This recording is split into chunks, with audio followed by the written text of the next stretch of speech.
3, 5, 7 цифрларын пайдаланып, 3 таңбалы сан құрастырайық. Әртүрлі нұсқаларды қолдану арқылы, кездейсоқ емес, жүйелі түрде, белгілі бір ережеге сай есепті шығару ыңғайлы. Қане, алдымен жүздіктің орнына 3 санын қойып, барлық ықтимал нұсқаларды қарап шығайық. Сосын 5 санын қойып көрейік. Содан соң 7 санын қояйық. Осы нұсқаның барлығын мүмкіндіктер ағашында көрсетуге болады.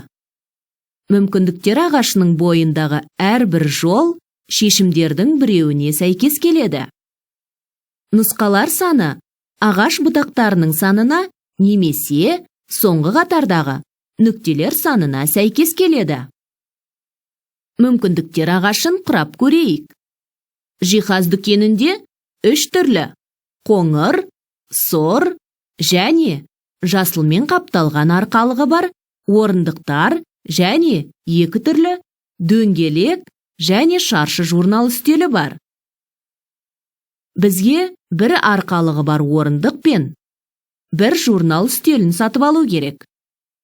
Мүмкіндіктер ағашын құрып, бізде қанша нұсқа бар екенін білейік. Бізде үстелдің 2 түрі бар, дөңгелек және шаршы. Оларды графикалық түрде белгілейік. Дөңгелек үстелге қоңырмен, сұрмен және жасылмен қапталған арқалығы бар орындықтар таңдауға болады. Квадрат үстелге де дәл солай қоңырмен, сұрмен және жасылмен қапталған арқалығы бар орындық таңдауға болады.